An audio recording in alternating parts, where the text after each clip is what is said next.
ஓம்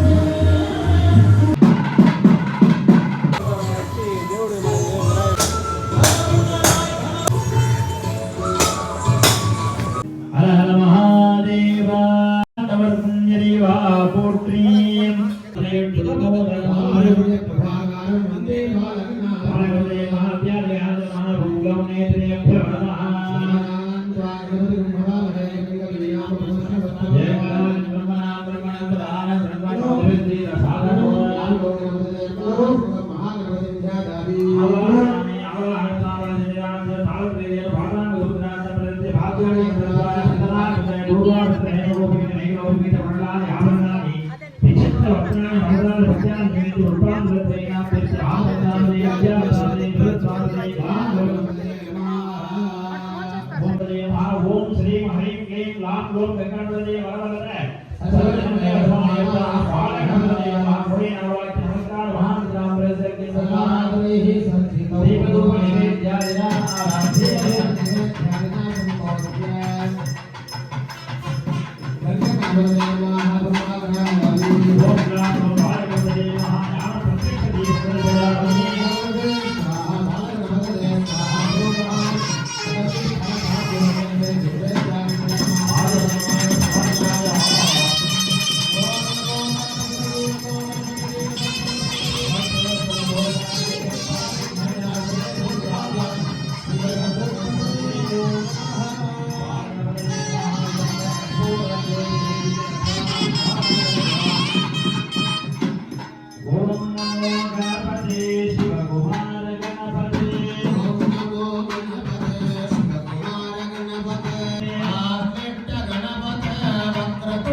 वयं भूर्वामः कृष्णदेवताभ्यो नमः बालगणपतये नमः षोडश महागणाधिपतये नमो नमः वाग्रावजामि देव्येभ्यः सदातवेदोपगणनरुदिकं पशुगस्थमस्यभावादीवनं च दिशो दिश बालगणपतये नमः षोडश महागणपतये नमः त्रिशक्ति शङ्खदेवताभ्यो नमः ज्ञानप्रबोधिं दर्शयामि भूर्भुवस्वः भूमिकुलसमाविक्तं नागवल्लीदलैर्युतं कर्पूरचूर्णसंयुक्तं ताम्बूलं प्रतिगृह्यतां षोडशगणपतये स्वाहा बालगणपतये स्वाहा त्रिशक्ति शङ्खदेवताभ्यः स्वाहा अमृतोपहारं निवेदयामि नैवेद्यानन्तरम् आचमनीयं समर्पयामि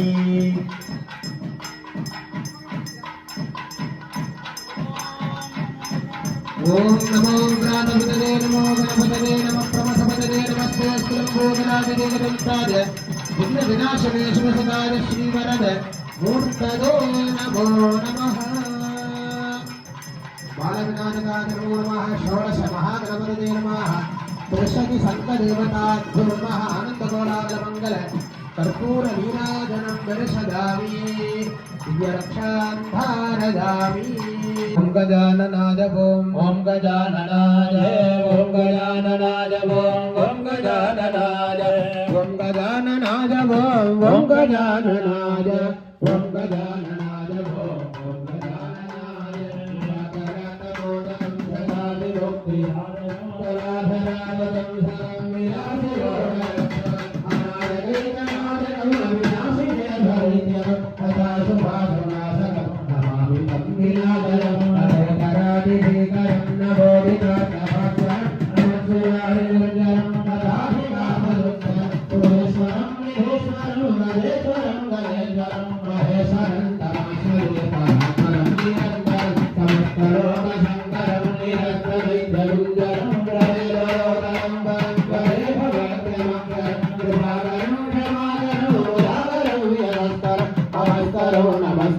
नमस्करोमि भास्वरनार्तिमार्दनं चिरन्तनं विभाजनं सुरारि पूर्वनन्दनं सुरारि गर्वधर्वनं प्रपञ्चनाशभीषणं धनञ्जयादिभूषणं प्रबोलदानवारणं पदे पुराणवारणं निदान्तगातिरन्तगातिमन्तगान्तगात्मजम् अविद्यरूपमन्तहीनमन्तराजगन्त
గణపతదే నమో నమో గణపతదే నమో నమో గణపతదే నమో నమః స్వాహా గణపతదే నమో నమో గణపతదే నమో నమో గణపతదే నమో నమః స్వాహా గణపతదే నమో నమో గణపతదే నమో నమో గణపతదే నమో నమః స్వాహా కన్ని మూల గణపతదే నమో నమో గణపతదే నమో నమో గణపతదే నమో నమః స్వాహా మోహన గణపతదే నమో నమో గణపతదే నమో నమో గణపతదే నమో నమః స్వాహా ఆనంద గణపతదే నమో నమో గణపతదే నమో నమో గణపతదే నమో నమః స్వాహా వరద గణపతదే నమో నమో గణపతదే నమో నమో గణపతదే నమో నమః స్వాహా గణపతదే నమో నమో గణపతదే నమో నమః స్వాహా ఓం శ్రీం హ్రీం క్లీం గ్లౌం గం ఓం శ్రీం హ్రీం క్లీం ఓం నమో భగవతే ఓం నమో భగవతే శ్రీకాంత గణపతదే శ్రీకాంత గణపతదే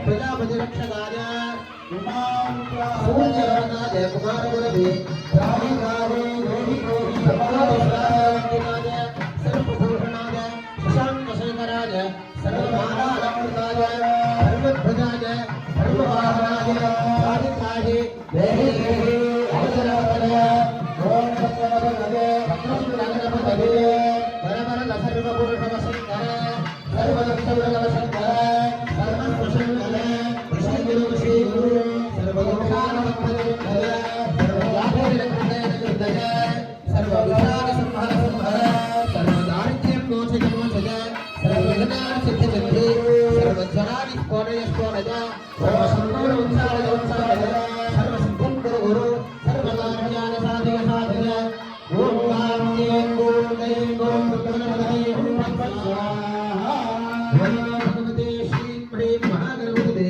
శ్రీం హ్రీం గం గణపతదే గజాననాయ మహాభుజాయ మహేశ్వరాసుతాయ మహాభాషాంవసుధనాయ యక్షరాక్షస గ్రహాణి దహదహ దేశవదయ శ్రీశూల కటిస్తుత హరిస్తుత లింగశూల పక్షశూల సర్వశూలాని పిశాత్సయ త్రాశయ శ్రాశయ సర్వోపద్రవ గణపతదే వాంఛాననాశయ నాశయ సర్వజ్వరాన నాశయ నాశయ హ్రాం హ్రీం హ్రూం గోవిందనామ సంకీర్తనం గోవింద గోవింద స్వామి జై బాలవినాయకమూర్తికి ఓం గణపతదే నమః గణపూర్ణాయ నమః విజయకాం ధారణామి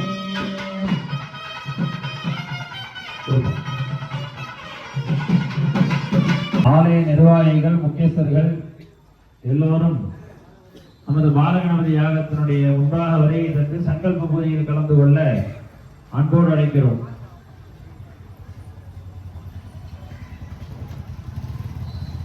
क्षय तृतीया द्वितीया संकटहर चतुर्थी विनायक चतुर्थी गरुड़ पंचमी नाग पंचमी वराग पंचमी स्कंद षष्ठी रथ सप्तमी गोकुलाष्टमी भैरवाष्टमी रामनवमी विजयदशमी वैकुंठ एकादशी नरग द्वादशी प्रदोष त्रयोदशी विशेष चतुर्दशी पौर्णमी अमावास्याम इत्यादि पुण्य तिथि काले व्रत कर्मानुष्ठित प्राप्ति सिद्ध्यर्थम आवयोः लोके विराजमान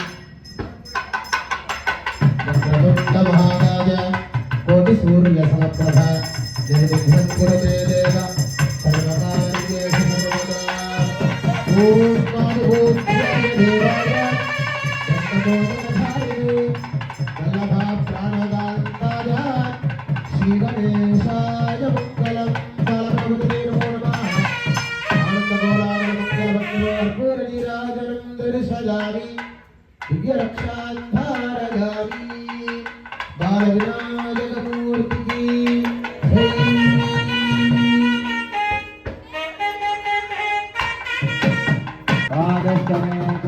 स्तमे प्रयदिष्टमे वृषदिष्टमे दीदिष्टमे चतुष्टमे धरस्तमे जोगस्तमे शालस्तमे विदिष्टमे गोविष्टमे शिवस्तमे ज्ञानस्तमे प्राणस्तमे ज्ञानस्तमे वृत्तमे दुष्टञ्च महाधीदञ्चमे वाक्तमे मनस्तमे चतुष्टमे श्रोत्रञ्चमे दण्डस्तमे बलञ्च महोदस्तमे सहस्रमहायुक्तमे जराजमः नादमे धनोत्तमे शर्मसमे वर्मसमेन्द्रानिदमे तानिदमे परोगृतमे शरीरानिदमे जैष्ठञ्च महाधिपत्यञ्जमे मन्युस्तमे भावस्तमेऽम्बस्तमेऽम्बस्तमे जयमादमे वरिमादमे वरिमादमे वृद्धिमादमे विश्वाचमेन्द्रा उजादमे वृद्धञ्जमे वृद्धिष्टमे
सिद्धिबुद्धि गणपतये नमो नमो गणपतये नमो नमः स्वाहा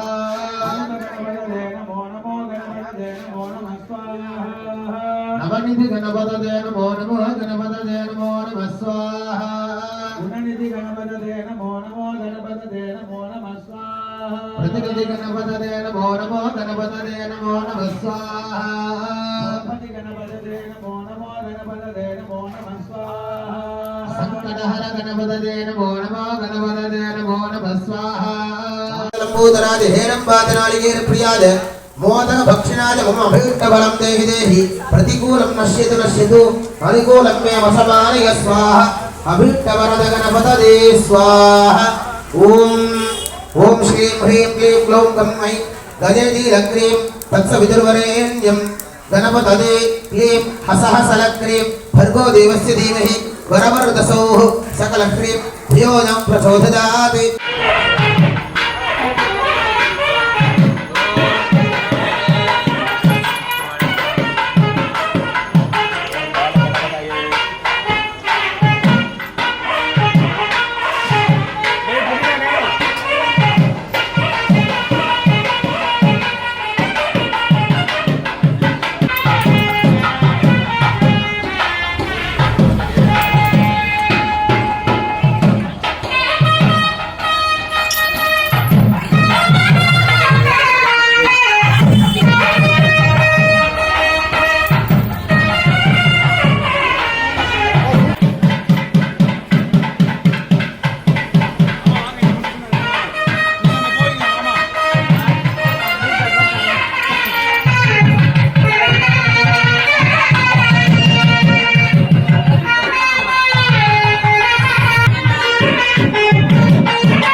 ஆலயத்தின் நிர்வாகத்தின் சார்பாக மலர் மாலை அணிவித்து பூஜை தந்து சிறப்பான முறையிலே சொற்பொழிவு துவங்குகிறது.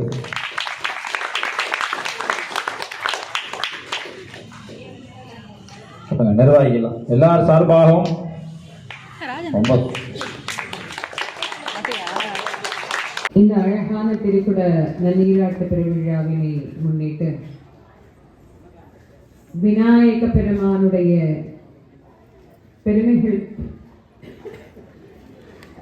பெருமைகளை பற்றியும் அன்றாட வாழ்க்கையில் நாம் வழிபடக்கூடிய வழிபாட்டு முறைகளை பற்றியும் இந்த தினம் பேசுவதற்கு மேற்கொள்கின்றேன்.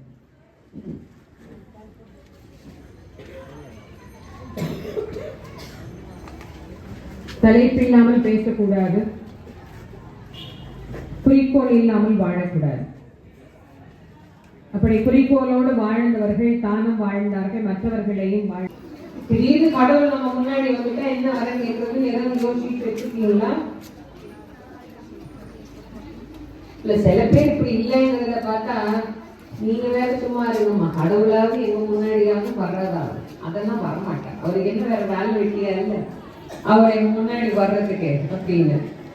ஏதோ திடீர்னு ஒரு வேளை கடவுளுக்கு ரொம்ப ஃப்ரீயா இருக்கு, ஏதோ நம்ம கூப்பிட்டது காதல விழுந்துருச்சு, திடீர்னு வரலான்னு வந்துட்டா கடவுள் ஏதாவது கேள்வின்னு கேட்கணும்ல. என்ன கேட்கறது தெரியல, இதை கேட்கலாம் அதை கேட்கலாம் அப்படின்னு நிறைய யோசிச்சு வச்சிருக்கலாம். ஆனா அருளாளர்கள்லாம் அப்படி இறைவனை பார்த்த போது இறைவனிடத்துல பெருசா ஒண்ணும் கேட்கவே இல்லை. கடவுளிடத்திலே அடியார்கள் எல்லாம் கேட்டது ஒன்னே ஒண்ணுதான், பிறவாமை என்கின்ற பெரும்பல். இப்ப நம்ம நினைக்கிற மாதிரி பெரிய வீடு கொடு, காரு கொடு, பங்களா கொடு, நல்ல வசதி கொடு, நல்ல இன்பமான வாழ்க்கையை கொடுன்னு கேட்டா எல்லாம் பிறந்துதான் அனுபவிக்கணும்.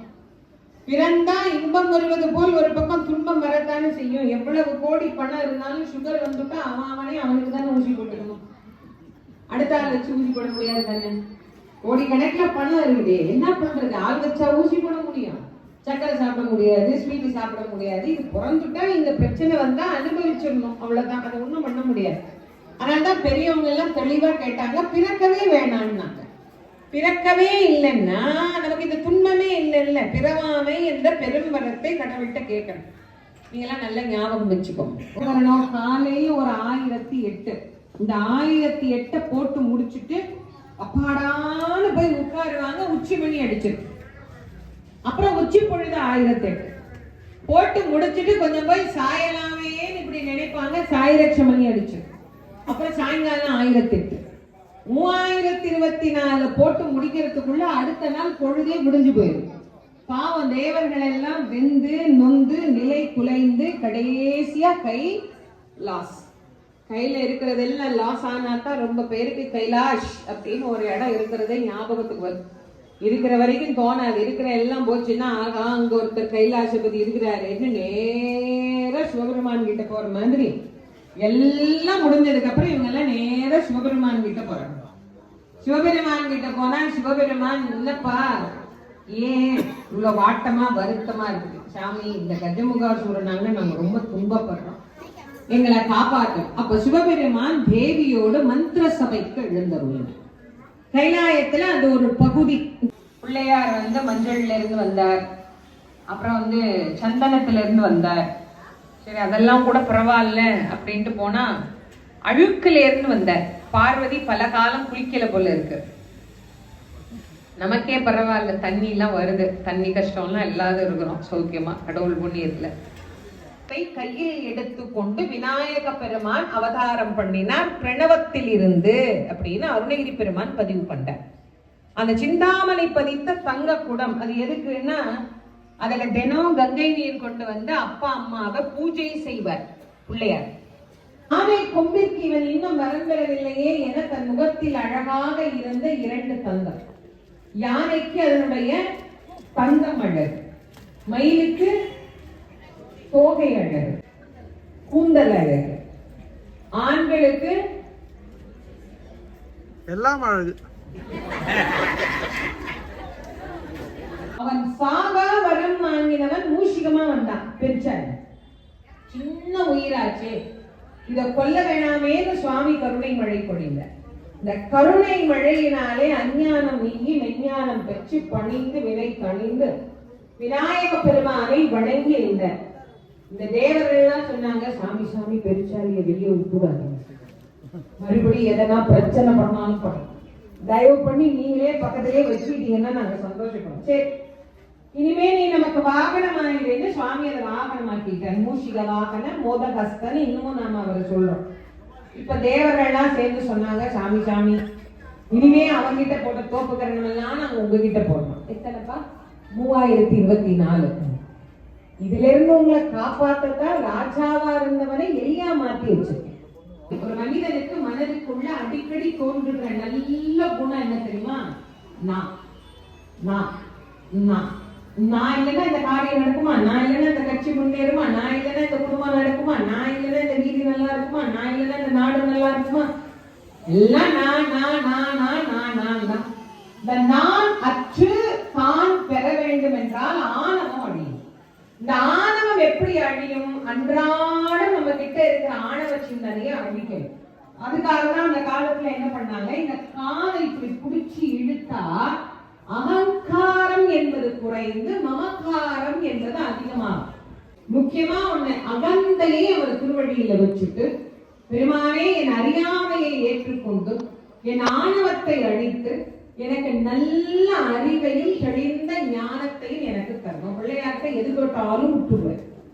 எது வேணாலும் தரக்கூடிய கடவுள் யாருன்னா விநாயக பெருமான். ஒரு பெரிய குருநாதர் ஒருத்தர் வந்தார், ரொம்ப பெரிய குருநாதர். அந்த பெரிய குருநாதர் ஊரா போய் எல்லாருக்கும் என்ன பண்ணார், இந்த வெள்ளரிக்கம் வேர் இருக்கு இல்லையா, அதுல பண்ணின பிள்ளையார் இவ்வளவுதான் இருப்பார், ஒரு 4 இன்ச்சு இவ்வளவு உயரம் தான் இருப்பார். நான் 4 இன்ச்சு பிள்ளையார் எல்லாருக்கும் இலவசமா கொடுப்பார், காசுலாம் வாங்க மாட்டார். விநாயகர் அகவல் சொல்லி கொடுப்பார். இந்த பிள்ளையார நீங்க பூசித்து நேசித்து விநாயக புராணம் வாசித்து வழிபாடு பண்ணுங்க, எல்லா நன்னும் கிடைக்கும்னு சொல்லி கொடுப்பார். பல ஊருக்கு போனார், ஒரு புது ஊருக்கு போறார். அந்த ஊர் அக்ரஹாரத்துல பாவம் ஒரு ஏழை அந்தன் கும்பகர்ணன் சாகும் போது அவர் தூக்கத்தை இந்த ஐயருக்கு உயிர் எழுதி வச்சுட்டு போயிட்டார். ஏமாமே உங்காத்துக்கு பிள்ளையார் வந்தாரோ? வந்தாரு, அன்னைக்கு கூட நான் சொன்னேன், என்னடி மறந்துட்டியா நீன்னு? என் குழந்தைக்கு எத்தனை மாப்பிள்ளை வந்து வந்து தட்டி தட்டி போனா, என்னைக்கு இந்த பிள்ளையார் வந்தாரோ அன்னைக்கு ஒரு பிள்ளையாண்டார் வந்தாரு, ஊருக்கு போய் கடிதம் போடுறேலான்னு கேட்டேன். அதெல்லாம் இல்ல மாமி, உங்க பொண்ணை நேற்று இங்கே பிடிச்சிருக்குது அப்படின்னு சொல்லிட்டே போயிட்டார். எல்லாம் பிள்ளையார் வந்த அதிர்ஷ்டம். இந்த ஆத்து மாமியை பார்த்து, ஏன் மாமி உங்க ஆத்துக்கு பிள்ளையார் வந்தாரா? பக்கத்துல இருக்க, எங்க வர்றது? அதென்னா புண்ணியம் பண்ண ஆத்துக்குன்னா பிள்ளையார் வருவார். அப்ப இவன் என்ன பாவமா பண்ணியிருக்கிறான்? உங்க ஆத்து மாமா தான் தூங்கிட்டே இருக்கிறாரு, எங்க இருந்து பிள்ளையார் கிடைக்கிறது? எல்லாம் பேசிட்டு போயிட்டா. அந்த அம்மாக்கு எவ்வளவு வருத்தமா இருக்கும் யோசிச்சு பாருங்க. அவ பார்த்தா, நேர போனா தூங்கிட்டு இருக்கிற புருஷனை கஷ்டப்பட்டு எழுப்பினா. ஏங்க இப்படி தூங்கி தூங்கி நேரத்தை வீணாக்குறீங்களே, குருநாதர் கருணாமூர்த்தி எல்லாருக்கும் இலவசமா பிள்ளையார் கொடுக்குறார், நீங்க ஒண்ணு வாங்கின்னு வந்து கொடுங்க. தூங்குறவனை எழுப்பி உட்கார வச்சுக்கிட்டு பிள்ளையார வாங்கிட்டு வந்து கூட, அதை வாங்கிட்டு வந்து இதை வாங்கிட்டு, என்ன தாண்டி உனக்கு பிரச்சனை? ஒண்ணு இல்லைன்னா பிள்ளையாரு இலவசமா கொடுக்குறார், சாமியார் நம்ம ஊருக்கு வந்திருக்கிறார், செத்த வாங்கின்னு வந்து கொடுங்கோனே. ஒரு பிள்ளையார் தானே வாங்கின்னு வாங்கோ. பிள்ளையார் வந்தா தினம் குளிக்கணுண்டி, பூஜை பண்ணணுண்டி, அதெல்லாம் யாரு பண்றது? நீங்க ஒன்னும் பண்ணிக்க வேண்டாம், நானே பண்ணிக்கிறேன். ஏன் அப்பையாரு பூஜை பண்ணலையா பிள்ளையார? செத்த வாங்கி வந்து கொடுங்க. இவரே ஒரு பரம சோம்பேறி. எழுந்து கஷ்டப்பட்டு கிளம்பி ஆசிரமத்துக்கு போய் அவர்கிட்ட போய், குருவே நீ என்னமோ எல்லாருக்கும் ஒரு பிள்ளையார் கொடுக்குறியாம, அதை எனக்கு கொடு. என் ஆத்துக்காரி கேட்டு பிராணனை வாங்குறா, எனக்கு ஒரு பிள்ளையார் கொடு அப்படின்னு.